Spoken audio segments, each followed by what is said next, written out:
Réinventer l'éducation. Learning World, en association avec WISE, une initiative de Qatar Foundation. Que retenons-nous des tragédies passées? Que peuvent nous apprendre les personnes qui témoignent sur ce qu'elles ont vécu? Des rescapés et des témoins ont décidé d'entrer dans les salles de classe pour transmettre leur histoire. Nanette Koenig, Reza Degati et Rita Borsellino font partie de ces gens-là. Allons à leur rencontre. Nanette Koenig est une rescapée de l'Holocauste. Ses souvenirs de jeunesse sont encore bien ancrés dans sa mémoire. Inlassablement, elle passe la porte des écoles pour ne pas que cette histoire tombe dans l'oubli. Et parce qu'elle est convaincue que les jeunes générations peuvent tirer parti de ces récits.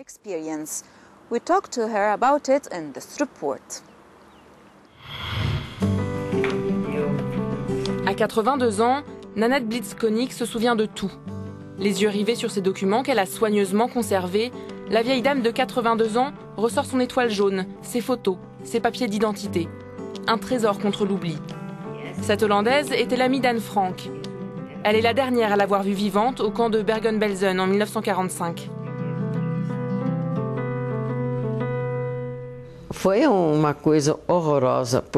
C'était horrible, elle était tellement affaiblie.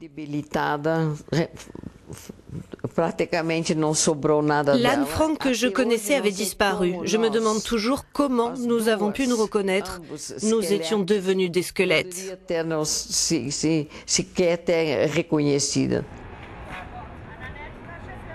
Après la guerre, Nanette s'est installée au Brésil. Aujourd'hui, elle va dans les écoles pour raconter son histoire aux jeunes générations.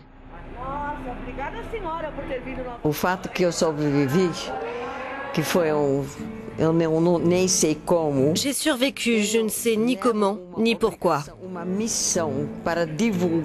Ce dont je suis sûre, c'est que j'ai hérité d'une mission, celle de raconter au public ce qu'il s'est passé. Mon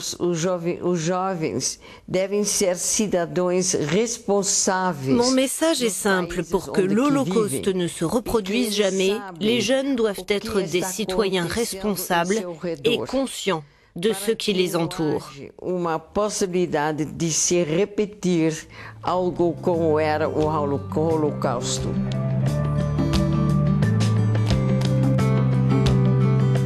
À l'école de Germinare, à Sao Paulo, les étudiants sont admis au mérite et de nombreuses personnalités, notamment politiques, y enseignent. Ici, le message de Nanette ne laisse pas indifférent. Nous apprécions vraiment son histoire parce que finalement, c'est une histoire exceptionnelle. Elle a survécu à quelque chose de tellement terrifiant. Je pense qu'elle est un exemple de courage pour nous tous. Grâce à elle, nous voyons nos vies différemment. Comparé à son histoire, nos vies sont si belles. Les élèves pourront faire changer les choses seulement s'ils connaissent l'histoire. De tels témoignages sur l'Holocauste pourront leur permettre de prendre en main leur présent, mais surtout leur futur.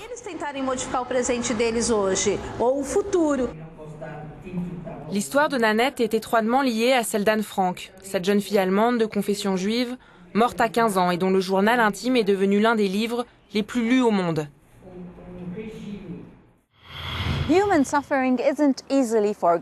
La photographie est un autre moyen de garder en mémoire la souffrance humaine.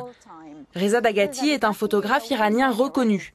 Il a couvert plusieurs zones de conflit parmi les plus tendues au monde.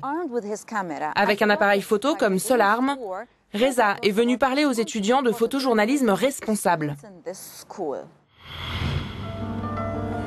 Ici, au lycée français Bonaparte de Doha, au Qatar, le photojournaliste de guerre iranien Reza est venu présenter certains de ses clichés.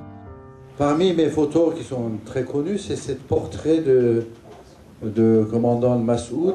Il y a des hommes qui arrivent à complètement changer l'histoire. Et c'est une petite fille qui est dans un village qui s'appelait Tora Bora, en Afghanistan. Et le village le plus bombardé de toute l'histoire d'Afghanistan. Après passer 30 ans dans les zones de guerre et conflits et les camps de réfugiés et voir la réalité de ce que se fait contre les enfants. Donc, commençons par les enfants et les éduquer pour un meilleur monde. Avant la visite du photographe dans leur école, Les étudiants sont allés voir sa rétrospective intitulée « Espoir », située sur la corniche de Doha. Les 80 clichés exposés montrent au public les visages expressifs de populations soumises aux troubles politiques et aux conflits. Une autre photo que je voulais vous montrer. Puis une conférence au sein de l'école a été l'occasion pour Reza de présenter son parcours et de commenter quelques photos prises en Afghanistan. 15 ans, à Baloutchistan. Vous savez où c'est Baloutchistan? Baloutchistan, oui. Bravo. Voilà. C'est un peuple. Le principal enseignement retenu par les étudiants, c'est le pouvoir que peuvent avoir de telles images.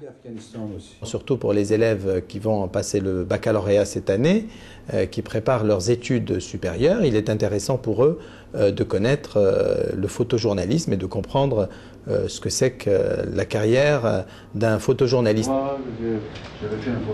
Les échanges avec les étudiants ont permis de sensibiliser les jeunes au photojournalisme. Cette jeune fille envisage même d'en faire son métier. Ça m'a appris que la photographie peut servir comme un moyen génial pour passer un message, pour faire passer un message, pour faire ouvrir les yeux au monde. Reza voyage souvent pour rencontrer des jeunes du monde entier. Avec ses photos, il veut les sensibiliser aux problématiques internationales, leur montrer les situations de conflit et ainsi leur faire comprendre l'importance du combat pour la paix. En Italie, la guerre contre la mafia a coûté la vie au célèbre juge Paolo Borsellino. Depuis, sa sœur Rita Borsellino se bat pour que la justice, la légalité et la paix sociale triomphent du crime organisé.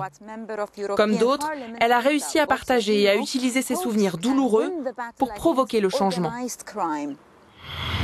Le 19 juillet 1992, à Palerme, une voiture piégée a coûté la vie au juge Paolo Borsellino. En Italie, déclarer la guerre à la mafia a un prix. C'était quelque chose que nous attendions à tout moment. Je me souviens surtout de la fumée, de l'odeur, du bruit, des hélices d'hélicoptères, cette image de dévastation. Une dévastation que je ressentais au plus profond de moi. Je pensais qu'il ne se passerait plus rien après. Personne en Italie ne peut oublier ce jour tragique. La sœur de Paolo Borsellino, Rita, se bat pour que la mort de son frère ne soit pas vaine. 20 ans après le drame, dans ce village de Catena Nuova, au cœur de la Sicile, nous avons rencontré cette jeune fille, Giuliana Galeo. Elle est déléguée de sa classe dans l'école Enrico Fermi. Cet établissement veut être un lieu privilégié pour l'apprentissage de la justice. C'est ici que Rita Borsellino, aujourd'hui députée européenne, va donner un cours un peu particulier. J'espère que cette rencontre restera gravée dans nos mémoires et que nous n'oublierons jamais à quel point la justice est importante. Être un lieu de justice, cela signifie donner l'exemple d'une vie positive. Après la mort de son frère, Rita Borsellino était anéantie. Puis, malgré la tristesse, elle a décidé de se battre. Aujourd'hui, elle a foi en l'avenir. En parcourant les écoles, notamment en Sicile, là où son frère a été tué, elle essaye de transmettre aux jeunes l'importance de la justice et du respect de la loi. Dans les écoles, je transmets un message important, mais surtout j'accomplis mon devoir de mémoire. Les souvenirs sont figés à partir du jour où l'événement se produit. C'est la date, l'occasion, l'endroit et c'est tout. Au contraire, la mémoire nécessite de construire à partir de ce passé et de le projeter dans l'avenir. Alors seulement on pourra avancer. Depuis l'an dernier, l'enseignement des droits de l'homme tient une place plus importante à l'école. Pour les professeurs, c'est la solution pour anéantir l'influence de la mafia, un raisonnement partagé par cet étudiant. J'espère que cette idée de justice va rester ancrée en nous. Il faut que nous continuions à nous battre contre la mafia et à lui résister. 20 ans après l'assassinat du juge, la mafia est toujours bien présente en Italie. Mais Rita reste confiante. Pour elle, la victoire est inéluctable. Giovanni Falcone disait que la mafia, comme tout phénomène humain, a un début mais aussi une fin.